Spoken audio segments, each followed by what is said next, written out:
বাবুদের মাঝে কোনো আওয়াজ নাই কেন? সালামটা জবাব জোরে দেওয়া লাগবে। আসসালামু আলাইকুম ওয়া রাহমাতুল্লাহি ওয়া বারাকাতুহু। এবার জোর আসছে, মাশাআল্লাহ। নাহমাদুহু ওয়া নুসাল্লি আলা রাসূলিল কারীম। আম্মা বা'দ, ফাআউযু বিল্লাহি মিনাশ শাইতানির রাজীম। وننزل من القرآن ما هو شفاء ورحمة للمؤمنين من قرأ القرآن فاستظهره فأحل حلاله وحرم حرامه فأدخله الله الجنة وشفعه في 10 من أهل بيته كلهم قد وجبت له النار أو كما قال عليه الصلاة والسلام. إن الله وملائكته يصلون على النبي يا أيها الذين آمنوا صلوا عليه وسلموا تسليما. اللهم صل على محمد وعلى آل محمد كما صليت على إبراهيم وعلى آل إبراهيم إنك حميد مجيد. আল্লাহর কাছে কোটি কোটি শুকরিয়া যে আল্লাহ তাআলা আমাদের সবাইকে দ্বীনের একটা মজলিসে বসার সুযোগ দিয়েছেন এবং আমি দেখতে পাচ্ছি আমরা একটা কোরআনের বাগানে বসে আছি। আমরা সকলেই শুকরিয়া তান উচ্চ স্বরে উচ্চ কণ্ঠে পড়ছি আলহামদুলিল্লাহ। এই আমার বেলায় আসতে বললে কিন্তু হবে না, সবাই পড়েন আলহামদুলিল্লাহ। মাশাআল্লাহ। সকলে আবার দুরূদ শরীফ পাঠ করি, সকলে আমরা পড়ি সাল্লাল্লাহু আলাইহি ওয়াসাল্লাম। আমরা আজকে বসতে পেরে এখানে সবাই খুশি না বেজার?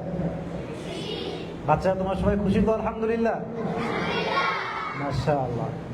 আল্লাহর কাছে দোয়া করলে সবাইকে ইসলামের খাদেম হিসেবে কবুল করো, সকলেই পড়া আমিন। আজকে কথা আসলে বলার মতো কোনো আমার কাছে খুব বেশি ক্ষমতা নেই, কারণ আমার ডান পাশে বসে আছেন আমার বাবার বন্ধু, আমার উস্তাদ সমতুল্য একজন বিজ্ঞ ইসলামের খাদেম মাওলানা সিরাজুল ইসলাম সাহেব, আমার উস্তাদ সমতুল্য, আমার পিতা সমতুল্য। আমি ওনার জন্য দোয়া করলে ওনাকে নেক হায়াত দান করুক, আমরা সকলেই পড়ি আমিন। আমার বাম পাশে বসে আছেন আমার প্রিয় উস্তাদ হাফেজ নাজিমউদ্দিন সাহেব। ওনাকে আমি ছোট্টবেলার থেকে চিনি, একদম যখন আমার বয়স কত হবে তখন, ওই তো 8 বছর 9 বছর, তখন থেকে আমার উস্তাদ আমার কোরআন শিখিয়েছেন আমাকে, সেখান থেকে আজকের আমি আসি। তো আমার উস্তাদ আমি মন থেকে দোয়া করলাম ওনাকে নেক হায়াত দান করুক এবং দ্বীনের খাদেম হিসেবে কবুল করুক। আপনারা সবাই পড়া আমিন। এত জোরে না বাবা, একটু আস্তে, আর একটু আস্তে। মাশাআল্লাহ। আমি তোমাদের জন্য কিছু কথা বলবো। এখানে আমার সবাই বসে আছেন, সবাই শ্রদ্ধেয়ভাজন, সবাই আমার মুরব্বী, আমার সমস্ত ভাইয়েরা বড় আমার চাইতে। আমার এখানে হাবিবুল্লাহ ভাই আছে। আমাকে মনে আছে আমি যখন কোনো ফেমাস বক্তা ছিলাম না, তখন হাবিব ভাই আমাকে দাওয়াত দিয়েছিলেন। Maybe it has been 4 years back, 4 বছর আগের কথা। তো তখন আমাকে ভাই 5,000 টাকা হাদিয়া দিয়েছিলেন, আমার এখনো মনে আছে সে সময়ের কথা। তখন আমার আহামরি দাওয়াত আসলে ছিল না, সত্য কথা বলতে। এখন তো আমরা দাওয়াত দিয়ে পারি না, তখন আমাদের দাওয়াত ছিল না, সত্য কথা।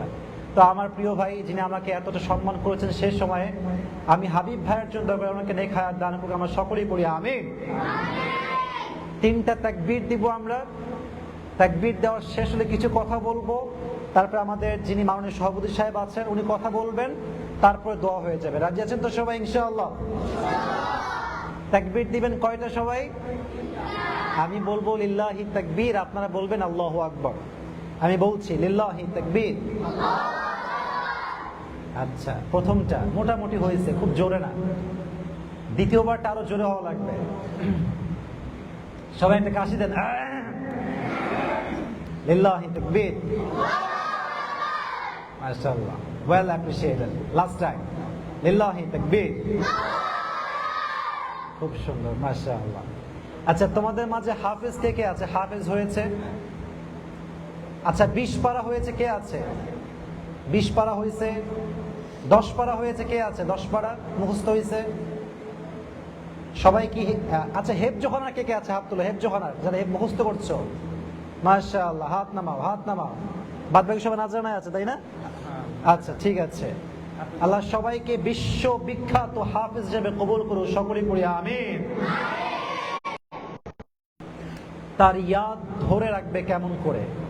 শুধু মুখস্থ করলেই হবে না, মুখস্থটাকে ধরে রাখার দরকার। আমার প্রিয় ছাত্র ভাইরা আছে না নাই? আছে, মুখস্থ রাখতে হবে। দেখো, অনেক ছাত্র আছে দেখবা মাদ্রাসায় পড়াশোনা করে কিন্তু বাসায় গিয়ে সারাদিন টিভি দেখে, ভিডিও গেম খেলে, আছে না নাই? অনেক আছে। এবং এই ভিডিও গেম খেলতে গিয়ে, টিভি দেখতে গিয়ে যা পড়ে আসছে সব ভুলে যায়, আর কিচ্ছু মনে থাকে না। বিশেষ করে যেহেতু আমিও একজন হেফজোখানার ছাত্র,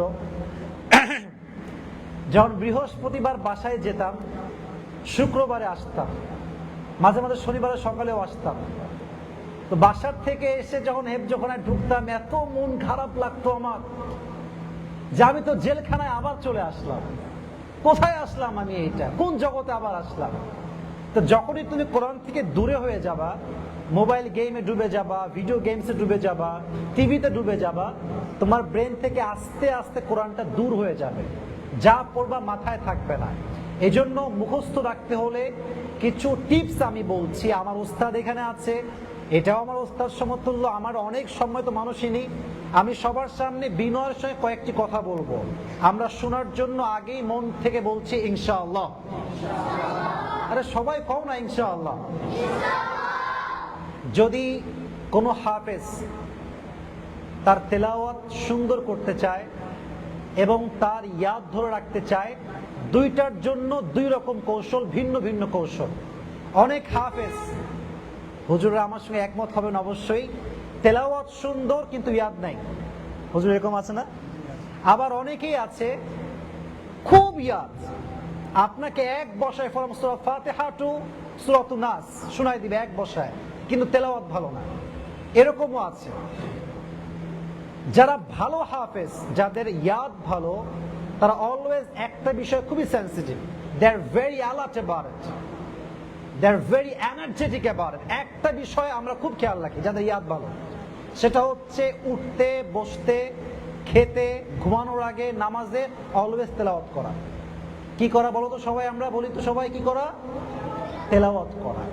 আচ্ছা দেখো, আমি একটা কথা বলবো এখানে, এটা কোনো অহংকার না, এখানে ওলামা ইকরাম আছেন। আমার এখনো মনে আছে, এটা আমি আগেও বলেছিলাম একবার হয়তোবা, আমি যখন কাফিয়া জামাতে পড়তাম, এটা কওমি মাদ্রাসা নেসাবে একটি জামাতের নাম বললাম, কাফিয়া জামাত। আমার এখনো মনে আছে, আমি ওয়াল্লাহি আল্লাহর শপথ করে বলছি, এটা কোনো অহংকার নয়, it's not show off, just তোমাদেরকে মোটিভেট করতে চাই, তোমাদেরকে উদ্বুদ্ধ করতে চাই, যারা ছাত্ররা তোমরা এখানে আছো। আমি এক রোজার থেকে নিয়ে আর এক রোজা পর্যন্ত পুরো এক বছরে প্রত্যেকটা এক্সামে, অর্থাৎ প্রত্যেকটা পরীক্ষায় প্রথমও ছিলাম। ইভেন উত্তরবঙ্গে যে বোর্ড ছিল, বোর্ডে আমি স্ট্যান্ডও করেছি, 10 জনের মাঝে আমার নামও ছিল। এবং ওই পুরো বছরে আমি প্রায় 4 থেকে 5টা কিতাব তাকরার করাতাম।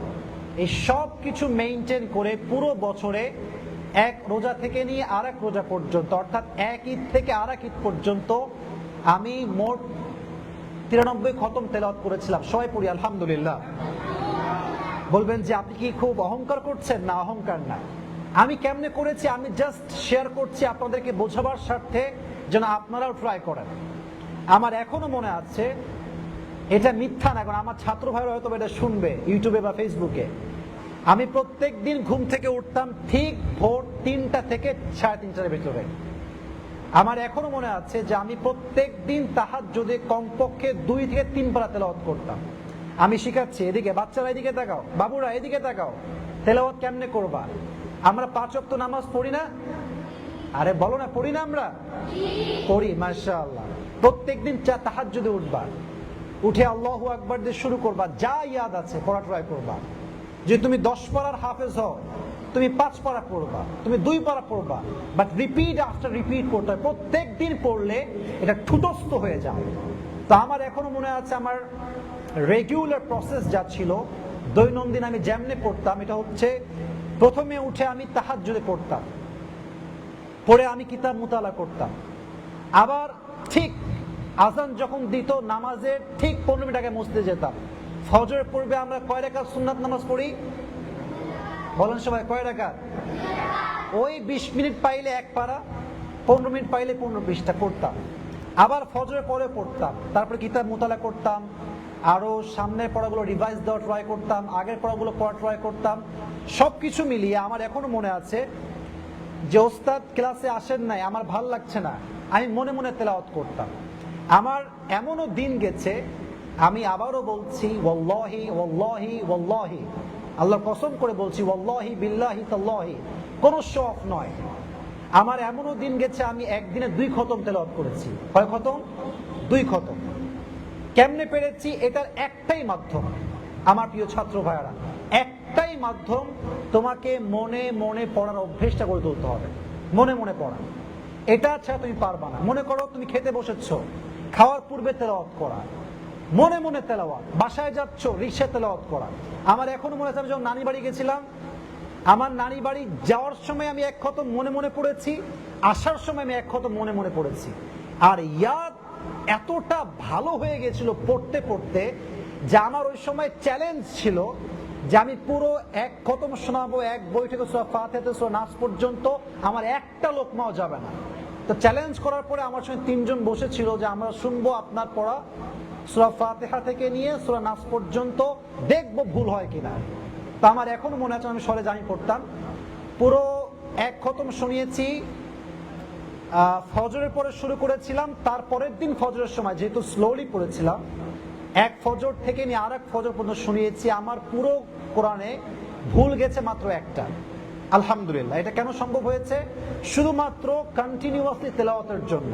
তো তোমরা যারা আছো সবাইকে আমি লাস্ট কথা বলছি এই বিষয়ে, নামাজে পড়ার অভ্যেস করে তুলো।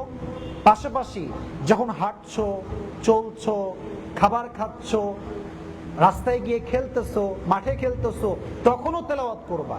তুমি যদি তেলাওয়াত এমনি করতে পারো মনে মনে, এবং চলতে ফিরতে উঠতে বসতে, ওয়াল্লাহি তোমার তেলাওয়াত এবং তোমার ইয়াদ এত ফুটস্থ হবে, তোমাকে পৃথিবীর কেউ প্রশ্ন করে কখনো আটকাতে পারবে না। ঠিক কিনা বলো তোমরা সবাই? আল্লাহ সবাইকে পরিপূর্ণ তেলাওয়াত করার তৌফিক দান করুক। আমরা সকলেই পড়ছি আমিন।